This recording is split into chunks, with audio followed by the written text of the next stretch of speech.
The French government is due to break a deadline to realign itself with the Paris Climate Agreement objectives. Now, in a landmark ruling back in July 2021, France's highest administrative court, the Council of State, condemned the government's failure to comply with the 2015 agreement and tackle climate change. Now, after a review, it concluded that the country was not doing enough to reach the agreement's objective of reducing global greenhouse gases by 40% and gave it 9 months to get its affairs in order.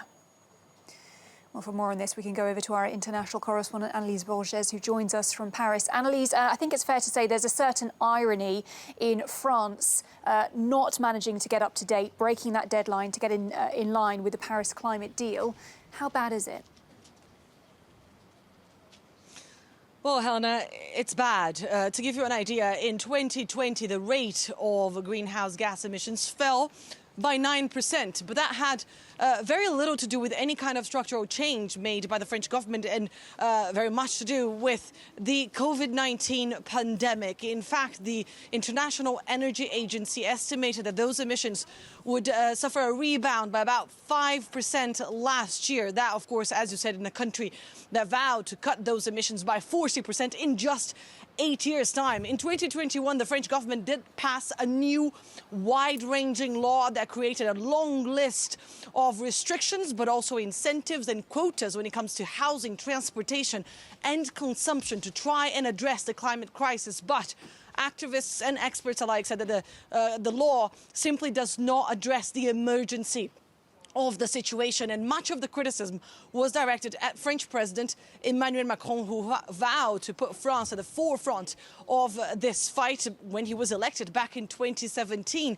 But many people here say that his policies are absolutely too weak, that his steps are too small, too pragmatic, and that he is failing to address the size, the magnitude of this challenge. And of course, that Council of State ruling last year was a landmark ruling, but this deadline for the government to actually do something, to announce something, to come up with new steps is very likely to pass completely unobserved, because very little is being talked about actually here in France right now. There's absolutely no news, no headlines about this deadline going to pass today on the French media.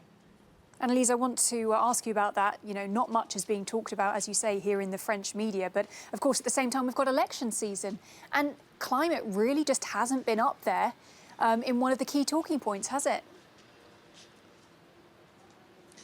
Absolutely not. It's one of the biggest frustrations for activists here in this country, who had hope that this was going to be the year they were going to be able to include the climate emergency in the political debate, especially because of those 2 landmark rulings from last year. But that simply hasn't happened. One of the biggest NGOs here in this country has actually conducted a poll and said and concluded that only about 1.5% of the French media coverage of the debate said anything about climate change. And that, of course, has something to do with the war in Ukraine that has populated the debate here in this country, that has a lot to do with other far-right topics, for example, crime and immigration. But many people here said that the French are absolutely concerned about climate and they are not being heard. In fact, a recent poll shows that about 82% of French voters are extremely concerned